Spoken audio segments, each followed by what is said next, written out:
you're invited to take on vices. It has never been more popular. Not knocking anybody. A lot of my family is Rasta. But you're invited to smoke till you can't smoke no more. Drink till you can't drink anymore. At the same time, I knew this from years ago, just from observation. But there are more and more influences with the research online. The information is telling you that any amount of alcohol is extremely toxic to the brain, your cells, and your nervous system. And sometimes I marvel at why are we so arrested development and slow that we have to wait for an expert or a celebrity to tell you that alcohol is toxic when you can see when you're staggering down the street, that's because your brain and your nervous system have been compromised. So it really makes me think maybe perhaps for us to admit that we are born now with certain developmental deficiencies when it comes to common sense and discernment. That's not an insult.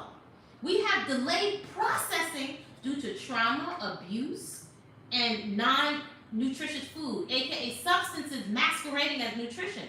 So our brains are not functioning optimally. You want to say something? I know somebody's gonna be mad at me.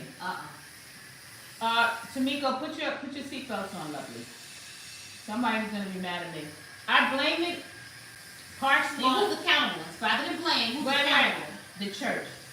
Ooh, my God. I blame this on the church. Well, how about accountability lies? I blame on the church, and I'm gonna tell you why. As a person who grew up as my mother's a minister, I grew up and I've watched people not be responsible because Jesus Christ died for their sins, and I watched people say, "Oh well, you know, I'm gonna do this. I'm gonna cheat on my wife, but I'm gonna just pray about it, and God's got me." And they're gonna pray about it, cheat again. And a lot of times, people have never been taught to be accountable and responsible. And that's what I'm saying. I have an issue with that because people end up coming out into the real world, this world, and they play these games with people's emotions. They play these games with their health. They play these games with their mental health. They play this game, and at the end of the day, nobody is responsible. Everybody just said, "Well, I don't know. I'll just pray about it. It's not my fault. This and that. I'm God. And it's like, when do we take responsibility for our behavior? When do we take responsibility for what goes in our mouth? When do we take responsibility of and even gossiping? Like, certain things to me are common sense. You know that you shouldn't gossip. You know that it doesn't feel right. Even when you're gossiping, you can tell when you're doing something wrong because it don't feel right in your stomach. You can say when you walk away from something like, "Damn, I shouldn't have said that." But at the end of the day, we do things without being responsible. And we play the victim role that, I grew up this way and that's normal. But we don't even question a lot of the stuff that we grew up with that's not normal. I can honestly say, growing up in a family dysfunction, a lot of the stuff that I seen, if I was to continue that, I would be dead. And at the end of the day, it wasn't nice. It wasn't nice. So for me, I'm learning, and I'm still on that journey of being responsible for what goes in my mouth, how I treat people. I treat people now the way I want to be treated. So it comes to a point where you have to be honest with yourself.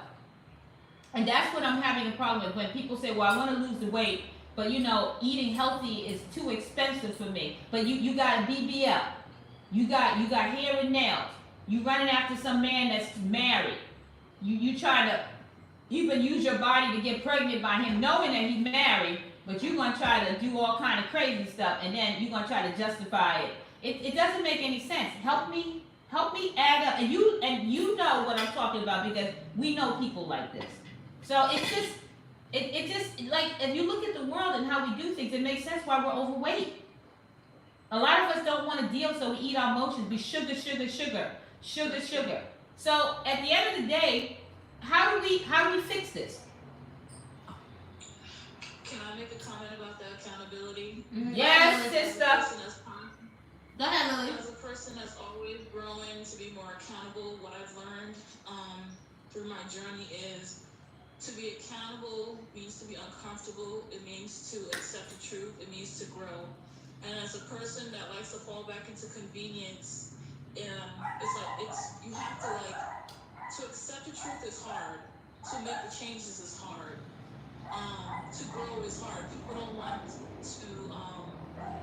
make an effort to change, and it's not for the weak. I don't think.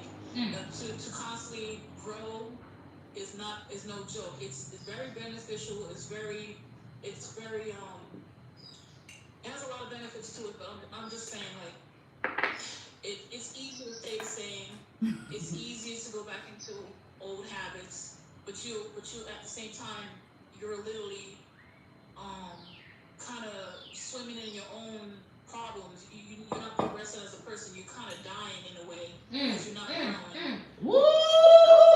Girl, you said it. This is a grown folks conversation. But this is a young woman who, what I'm saying, conversation here is to me more than she would ever imagine is clear. Grown folks conversation. Is that clear to you? I feel it. Grown folks conversation. Girl, let me say something. You done passed a lot of people 60, 70 years old, because we still got men running around here 70 with their pants hanging off their behind. I was telling her yesterday, I was like, grown folks conversation. This is a young woman. And here's the other thing. We're talking about accountability. But I said I've fallen off a million times years ago. But for me, there's so many things that from a young, you can't pay me to do. You can't pay me to eat certain. I don't care if my mother offered me certain food. Why? Because I'm crystal clear on the suffering. There's certain, for me to not eat junk food is amazing. Right? I had a face full of acne. I was a chunky vegetarian with a bunch of acne. Right? So it's not merely about the labels. Right. I realized that I would have to let certain things go. There were certain things that you could eat back in the day that I couldn't eat because I got immediate consequences. Know thyself. Tamika said we have free will and there are consequences for every choice we make. You know, but the interesting thing, thank you, Tamika. Hey. Hey, Brittany. But many of us we talk about consequences. We complain about the consequences. So we're talking about people who say they want to lose weight. It's 2025, New Year's resolution. We're 5 days into January. We're 5 days into. And this is not just the weight, because let's be real. It's everything. For the women that we've been seeing the last couple of years, I have never heard so much cancer. So don't get it twisted. You could be very slim and have diabetes and cancer as well. Right? So it's not merely about a look. I get body positivity because also, you know, as a woman with very fine, kinky, nappy hair that comes from the family pattern of obesity, we've been teased and ridiculed a lot. So I get body positivity, but I'm also crystal clear on how under the guise of body positivity, under the guise, the products, and I'm glad everybody can look cute, whatever size you are, in cute workout gear, but under the guise, what is being marketed to us in our thinking and reasoning process is complacency. Exactly. And there is no sense of urgency to change for one of the groups that had the worst numbers, the most catastrophic numbers in terms of breast cancer, high blood pressure, diabetes, and obesity. We are not really the group as Afro people, the Afro diaspora, nor Americans. Our numbers are so dysfunctional, remedial, and unhealthy as a collective. Our children have so much diabetes. One time that was something for old people. Yeah. Organs are shutting down.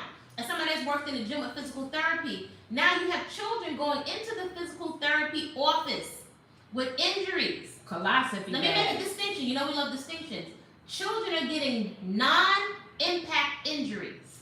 Think about that. Non-impact. You know what that means?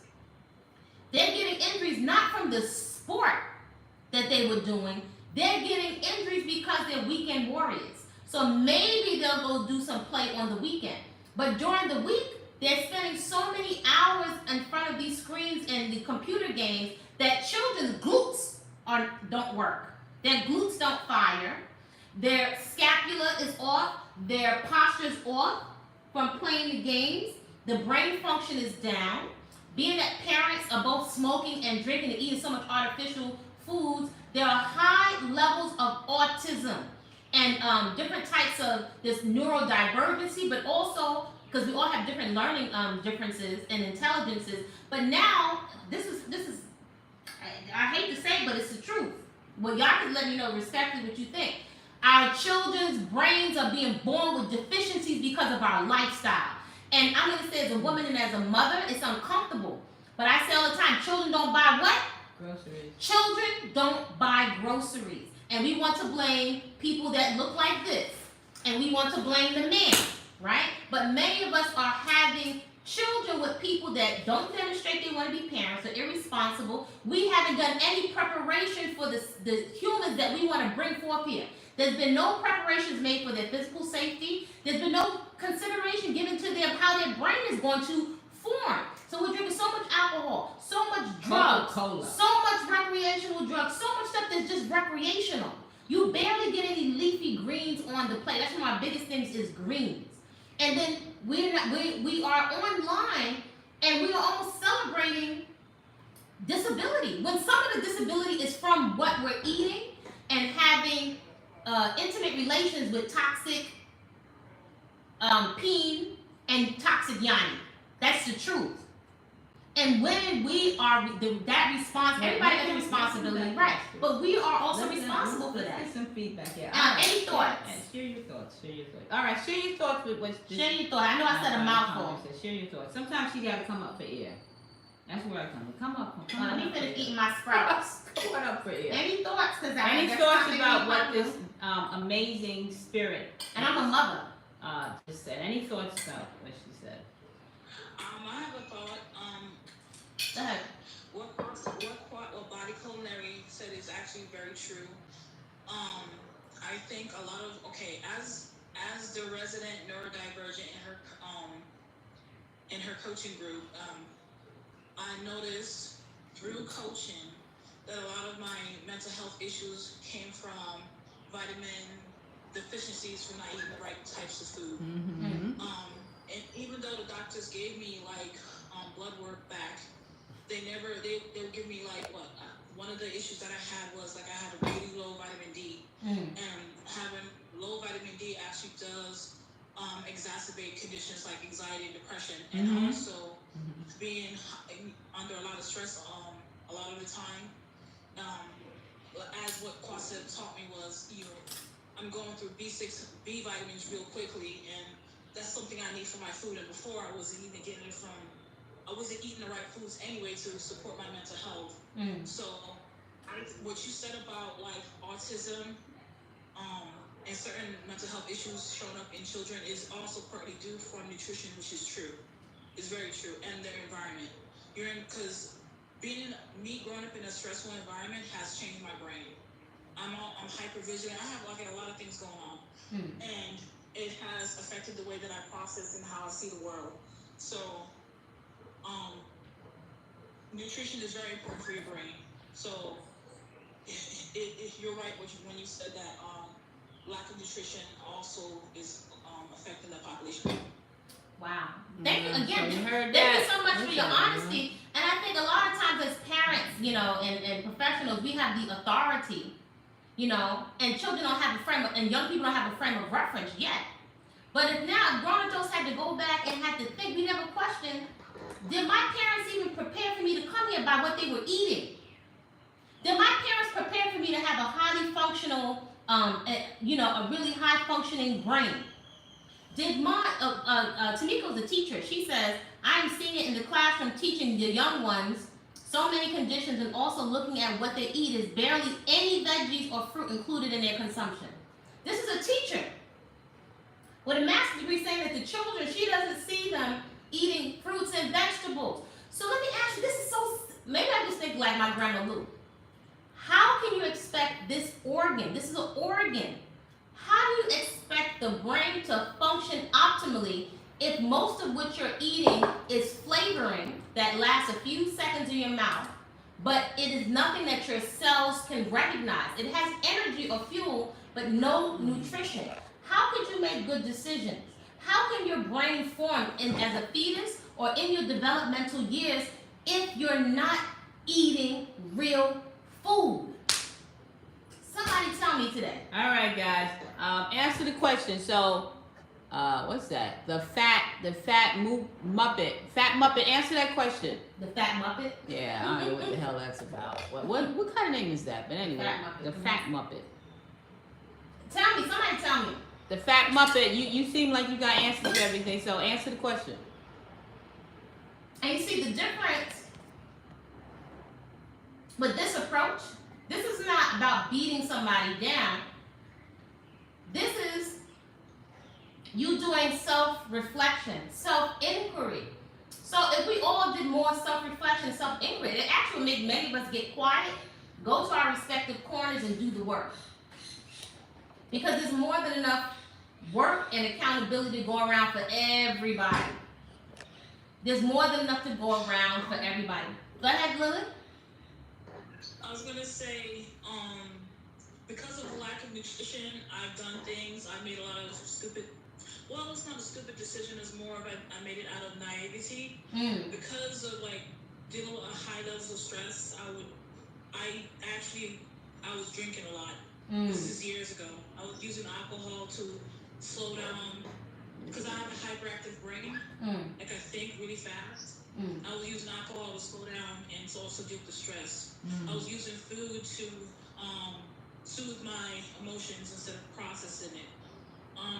What else? When I actually was in therapy, I was using like antidepressants and any other things just to help, to try to fix quote unquote my brain as opposed to proper nutrition, movement practice, and journaling, and actually figuring out the root of my issues instead of using all of these